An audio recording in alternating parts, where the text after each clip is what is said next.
नमस्कार। आप सभी का हमारे यूट्यूब चैनल पर स्वागत है। आज हम बात करेंगे लीवर के बारे में और इसकी जानकारी देने के लिए हमारे साथ हैं आयुर्वेद डॉक्टर मुनीश शर्मा जी। नमस्कार डॉक्टर साहब। नमस्कार लक्ष्मी। डॉक्टर साहब आपका हमारे यूट्यूब चैनल पर बहुत-बहुत स्वागत है। डॉक्टर साहब हम आपसे जानना चाहेंगे लीवर क्या होता है और ये शरीर के किस भाग में होता है? जो लिवर है वो हमारी बॉडी का सबसे बड़ा ऑर्गन है जी, और ये हमारे पेट में दाईं तरफ होता है। जी, और ये हमारे शरीर के लिए बहुत इम्पोर्टेंट है। हमारा खाना कैसे डाइजेस्ट होता है, जी। हमारे बॉडी में फैट कैसे डाइजेस्ट होता है, सारी चीजें लीवर के ऊपर डिपेंड करती तो हैं। ये फैटी लीवर मैम क्या है? ये क्यों हो जाता है? बेसिकली फैटी लीवर जो है उसके कई कारण हैं कि कई बार आप जो है जो खाना खाते हैं उसमें आपके फैट ज़्यादा है या ऑयली फूड ज़्यादा खाते हैं, या कई बार आप ऑयली फूड नहीं भी लेते हैं और आपका सेडेंटरी लाइफस्टाइल रहता है तो भी फैटी लीवर में कन्वर्ट हो सकता है। या फिर कई बार जो है जैसे जो लोग ज़्यादा अल्कोहल पीते हैं या स्मोकिंग करते हैं उनको भी फैटी लीवर हो सकता है।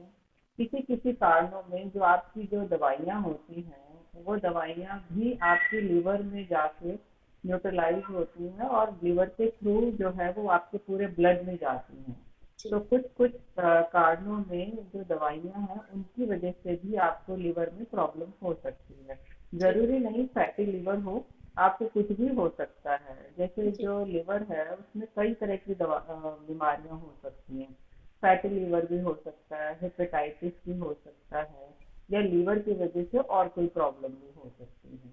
तो जी, इस तरीके से होता है। और फैटी लीवर की भी ग्रेड्स होते हैं, जैसे फैटी लीवर ग्रेड 1 है, ग्रेड 2 है, या ग्रेड 3 है। जी, ग्रेड 3 में जाता है तो वो सिरोसिस की तरफ चला जाता है। तो इट ऑल डिपेंड्स कि आपको जो फैटी लीवर है वो क्यों हुआ है। कई जी। बार बहुत ज़्यादा जंक फूड खाने से या डब्बा बंद फूड खाने से भी जो है जो लीवर है वो फैटी लीवर में कन्वर्ट हो जाता है। डॉक्टर साहब अगर मान लीजिए किसी को लीवर में प्रॉब्लम है या फैटी लीवर भी है तो उसके लक्षण क्या होते हैं? कैसे पता चलता है कि हमारे लीवर में कोई प्रॉब्लम हुई है और हमें ये दिक्कतें आने शुरू हो रही है? कैसे पता चलेगा? देखिए जो फैटी लीवर होता है उसके कई तरीके होते हैं। जैसे जो आपका खाना है वो ढंग से हजम नहीं हो रहा है, या जी, आपको गैस ज़्यादा बन रही है, या आपको एसिडिटी ज़्यादा हो रही है, या आपको पेट में हल्का हल्का दर्द होने लग जाता है, जी, तो भी जो है आपको ये समझ में आता है कि थोड़ी सी कुछ तकलीफ है। बट एग्जैक्टली फैटी लीवर है या आपको हेपेटाइटिस है या आपको कुछ और तकलीफ है, वो सिर्फ टेस्ट के द्वारा ही या अल्ट्रासाउंड के द्वारा ही पता लगता है। जी, जैसे लीवर के लिए जनरली जो है एलएफटी कराते हैं, लीवर फंक्शन टेस्ट कराते जी, हैं, जी, या अल्ट्रासाउंड कराते हैं, या हमें स्पेसिफिक ऐसा लगे कि लीवर की ही प्रॉब्लम है और हम वो डायग्नोज कर लेते हैं, तो उसमें और स्पेसिफिक जाने के लिए हम फाइब्रो स्कैन कराते हैं और उसके थ्रू देखते हैं कि लीवर में एग्जैक्टली क्या हो रहा है।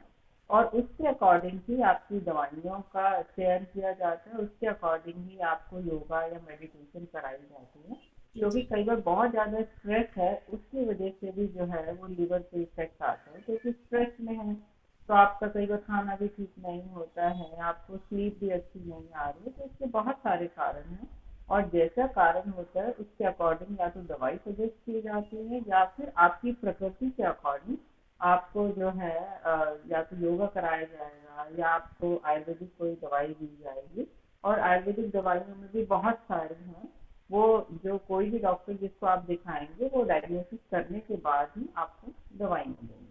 हम उसके बिल्कुल। लिए किस तरीके से आहार लें जो हमारे को ये फैटी जो लीवर बोला जाता है ये हो ही ना, या किस तरह से हम इसको दुरुस्त रख सकते हैं? देखिए क्या होता है कि ईश्वर ने ना जो लीवर है, ठीक है, हमारी बॉडी का बहुत बड़ा ऑर्गन है, जी, ठीक है, लेकिन इसकी एक खासियत भी है कि अगर आपका लीवर जो है कोई तकलीफ हो जाती है, सपोज आपका लीवर जो है वो 25% वर्किंग है, जी, तो भी अगर आप अपना लाइफस्टाइल चेंज करते हैं, आप अच्छा खाना खाते हैं, हेल्दी आप रहते हैं, तो आपका जो लिवर है वो दोबारा ग्रो होकर दोबारा 100% काम कर सकता है। जी, ऐसा नहीं कि 100% जैसा वो हेल्दी था वैसा ही होगा, लेकिन हाँ, आपके जो उसके फंक्शंस हैं वो नॉर्मल हो जाते हैं और आप कंप्लीटली हेल्दी हो सकते हैं। उसका ये तरीका है, जैसे सपोज जो है आपको अल्कोहलिक लिवर डिजीज है, तो उसमें सबसे पहली रिक्वायरमेंट रहेगी कि जो आपका अल्कोहल है उसका कंजम्पशन कम हो जाए, या आपको बहुत ज़्यादा तकलीफ हो रही है तो आप उसको कम कर दें। आप अपने खाने में जो है ताज़ा खाना खाइए, आप सुपाच्य खाना खाइए, और जो है जो भी पैक्ड फूड है उसका इस्तेमाल ना कीजिए। या जैसे बहुत सारे जो चाइनीज फूड हैं उसमें जो सॉल्ट डलते हैं, या फिर जो उसमें जो है हम सॉस वगैरह डालते हैं, तो उससे भी इफेक्ट आता है। तो इसलिए जैसे खासतौर पे जो विनेगर है वो बहुत ही बड़ा कल्प्रिट है उसमें फैटी लीवर के लिए। तो हमारी कोशिश ये कीजिए कि जो भी हमारा हेल्दी खाना है हम उसको खाएं, तो उससे हम जो है एक तो फैटी लीवर को दोबारा यू टर्न ले सकते हैं, फैटी लीवर आपका ठीक हो सकता है। दूसरा, अगर बहुत ज़्यादा प्रॉब्लम हो रही है तो उसके लिए बहुत सारी दवाइयाँ आती हैं जो आपके कम टाइम में आपको बहुत इफेक्ट डालती है, और फैटी लीवर बिल्कुल ठीक हो जाता है। इसमें कुछ घबराने वाली बात नहीं है। आयुर्वेद में फैटी लीवर का इलाज बहुत सक्सेसफुल किया जाता है, बहुत अच्छा होता है, पेशेंट को भी ठीक लगता है। बहुत तरीके के ऑयल होते हैं, हमें किस तरीके का ऑयल अपने खाने में शामिल करना चाहिए जिससे लीवर दुरुस्त रहे और इसमें कोई प्रॉब्लम ना हो? देखिए लक्ष्मी जी, लिवर के लिए आयुर्वेद में ये मानते हैं कि जो देसी घी है, गाय जी। का जो देसी गाय का देसी घी, जी। वो आपके लिए बहुत अच्छा है, बिकॉज वो गुड फैट है। लेकिन वहीं पे सपोज आप रिफाइंड ऑयल लेते हैं या कोई और ऑयल लेते हैं, तो आयुर्वेद में हम उसे अच्छा नहीं मानते। हम ये बोलते हैं कि आप नेचुरल चीजें लीजिए, और हमारे अकॉर्डिंग देसी घी से अच्छा कुछ भी नहीं होता। आप उसमें बनाते हैं और आप अपनी फिजिकल एक्टिविटी के अकॉर्डिंग, आप अपने एज के अकॉर्डिंग, आप सीजन के अकॉर्डिंग जो है आप ऑयल का इस्तेमाल कीजिए। अगर इन केस आपको लगता है कि भाई मेरी सेडेंटरी लाइफ स्टाइल है, मेरा टेबल चेयर का काम ज़्यादा है, मेरी फिजिकल एक्टिविटी ज़्यादा नहीं है, तो कोशिश कीजिए कि फिर आप उसकी क्वांटिटी कम लें। क्योंकि अगर आप जो है फिजिकल एक्टिविटी भी नहीं कर रहे हैं, तो फिर धीरे धीरे करके जो है आपका डाइजेशन भी वीक होने लगेगा, और वो जो है कहीं ना कहीं आपके लीवर को इफेक्ट डालेगा। तो इसलिए जो है आप अपने एज के अकॉर्डिंग और अपने प्रोफेशन के अकॉर्डिंग, सीजन के अकॉर्डिंग, जिसमें आयुर्वेद ये मानता है कि हर सीजन में हर एक दोष कुपित होता है। जैसे हम ये मानते हैं कि वर्षा में वात कुपित होता है, तो थोड़ा सा आप घी खा सकते हैं। लेकिन जो है वही वसंत में कफ कुपित होता है, तो आपको घी का सेवन कम करना चाहिए। तो ऐसे सीजन वाइज और age wise different different criteria है, उसके अकॉर्डिंग हमें अपना खाना पीना और सारी चीजें रखनी चाहिए। क्या मैम इसका ये दिनचर्या से भी कुछ ताल्लुक है कि जैसे हम रात को लेट खाना खाते हैं या हमने कोई जटिल खाना खा लिया या हमने रात को बहुत लेट नॉन वेज का या कुछ ज्यादा तला हुआ खा लिया, क्या इन कारणों से भी इस पर फर्क पड़ता है? बिल्कुल, इन सब कारणों से फ़र्क पड़ता है लक्ष्मी जी, क्योंकि जब आप देर से खाना खाते हैं, तो आप खाना खाते ही सो जाते हैं। जी। बेसिकली आयुर्वेद मानता है कि आप अपना जो स्टमक है, उसके 3 पार्ट कीजिए।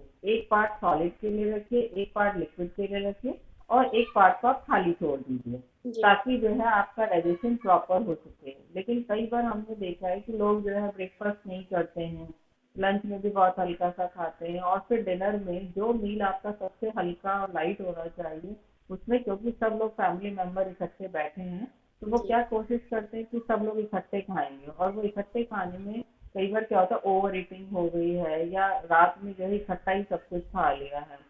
तो जी। हम जो एक पार्ट स्टमक का खाली छोड़ने के लिए बोलते हैं वो भी भर जाता है। तो जब आप लेटेंगे तो ऑब्वियसली जो है वो जो भी एसिड आपको है, मान लो स्टमक में एसिड है जो आपके फूड को डाइजेस्ट करेगा, तो वो उसको डाइजेस्ट ना करके आपके गले तक आ जाता है। या कई लोग हमें कंप्लेन करते हैं कि रात को खाना खाया तो बेचैनी हो गई, पैल्पिटेशन स्टार्ट हो गई, और फिर जो है बेचैनी सी लगती है, या कई बार उल्टी जैसा मन हो जाता है। क्योंकि जी। जब हम ओवर ईटिंग कर लेते हैं तो उसकी वजह से भी प्रॉब्लम आती है।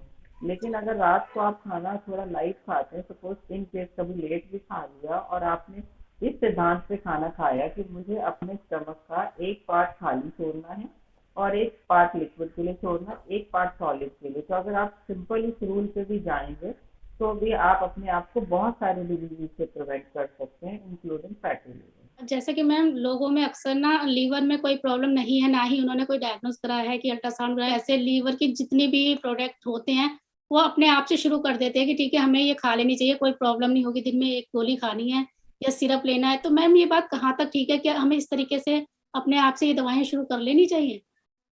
नहीं लक्ष्मी जी, ऐसे दवाई कभी भी नहीं खानी चाहिए। देखिए, अगर मैं खाना खा रही हूँ, मेरा ठीक टाइम पे हजम हो रहा है, मुझे सुबह मोशन बिल्कुल ठीक आ रहा है, मुझे गैस नहीं बन रही, मुझे एसिडिटी नहीं है, मुझे किसी तरह की कोई तकलीफ नहीं है, तो मुझे नहीं लगता कि हमें कोई भी तरह की दवाई खानी चाहिए। इन केस आपको गैस बन रही है या आपको पेट में दर्द है, तो किसी भी दवाई को खाने से पहले जरूरी है कि आप डॉक्टर से सलाह ले लें। क्योंकि हम्म। हो सकता है कि आपने किसी दिन कोई हैवी खाना खाया हो और वो जो है एक दिन जो है कम खाना खाने से या एक दिन के फास्ट रखने से ही ठीक हो जाए और आपको दवाई की जरूरत ही नहीं पड़े। तो जी। इसलिए जो है कोशिश ये कीजिए कि मिनिमम दवाई की तरफ जाइए, बहुत ज्यादा दवाई नहीं करना चाहिए। दवाई जो है वो एक ट्रीटमेंट पार्ट है, वो आपका ऐसा नहीं है कि दवाई खाएंगे तो कुछ ज्यादा ताकत आएगी, आपकी स्ट्रेंथ आएगी, नहीं। आपकी जो स्ट्रेंथ आएगी वो आपकी सोच से आएगी, आपके खाने से आएगी, आपके आचार से आएगी, व्यवहार से आएगी, सब तरीके से। जो आपका एक वेदर होता है उसके अकॉर्डिंग बहुत सारी चीजें डिपेंड करती हैं। इसलिए कभी भी बिना कहे या किसी के कहने से या कोई भी ओटीपी प्रोडक्ट है कि भाई इसे खा लो इससे आपको ठीक हो जाएगा, नहीं, ऐसे जी। कभी भी नहीं करना चाहिए। आप हमेशा जो ज़रूरत है तो दवाई लीजिए, अगर नहीं ज़रूरत है तो दवाई बिल्कुल मत लीजिए। कभी भी ऐसी कोशिश नहीं करनी चाहिए। जी। जैसा कि मैम आपने बताया कि टाइप 1 में फैटी लिवर, टाइप 2 भी होता है तो उसमें कोई दिक्कत नहीं, लेकिन टाइप जब 3 का होता है तो उसमें थोड़ा-सी प्रॉब्लम्स ज़्यादा ही बता दी जाती है। तो मैं आपसे जानना चाहेंगे, अगर इस तरीके की अगर किसी को प्रॉब्लम है तो क्या आयुर्वेद में इसका ट्रीटमेंट संभव है? हाँ, बिल्कुल आयुर्वेद में बिल्कुल इसका ट्रीटमेंट संभव है, और आयुर्वेदिक में उसमें ग्रेड के अकॉर्डिंग है। जैसे हम पेशेंट का फाइब्रो स्कैन कराते हैं उसमें हमें पता लग जाता है कि ग्रेड 1 है, 2 है, या पेशेंट सिरोसिस की तरफ जा रहा है। अकॉर्डिंगली उसको जो है या तो दवाई दी जाती है, दवाई इस तरीके से दी जाती है ताकि लीवर पे जो है उसका साइड इफेक्ट ना आए या मिनिमम आए। या जी। फिर कई पेशेंट को लंघन भी कराया जाता है। लंघन का मतलब है कि ऐसे लाइट फूड दिए जाते हैं जिससे जो है आपको एनर्जी तो मिलती रहे, आपका पेट भी भरा रहे, लेकिन जो लिवर है उसको कम से कम काम करना पड़े। क्योंकि मान लो लिवर ग्रेड 1 है, 2 है या ज़्यादा है, तो उसमें आपको लिवर को रेस्ट देना है। जैसे हम किसी भी बीमार आदमी को रेस्ट देते हैं, हमें लगता है कि ये बीमार है तो ये 2 दिन आराम करेगा तो ठीक हो जाएगा। इन द सेम वे हमें लिवर को भी रेस्ट देना होता है। और जैसे जैसे रेस्ट देने का मतलब है हम वो चीजें सुपाच्य और हल्की चीजें दें जिससे लिवर को मिनिमम काम करके और अपना जो है वो शरीर की सारी जो क्रियाएं हैं उसको चलाता रहे। तो ऐसे करके उसमें ट्रीटमेंट किया जाता है। उसमें बहुत सारी दवाइयाँ भी दी जाती हैं, कुछ क्वाश किए जाते हैं, या फिर उसमें जो है आपको टैबलेट दिया जाएगा या चूर्ण दिया जाएगा। ये जिस भी डॉक्टर को आप दिखाएंगे वो देख के आपकी प्रकृति के अकॉर्डिंग, आपकी बीमारी के अकॉर्डिंग वो आपको ट्रीटमेंट सजेस्ट करेंगे। और जो जो वो आपको सजेस्ट करते हैं, खाने का, पीने का, या फिर योगा या मेडिटेशन में कुछ सजेस्ट करते हैं, तो आपको वो फॉलो कीजिए, आपको जरूर फायदा होगा, बहुत जल्दी आराम आता है।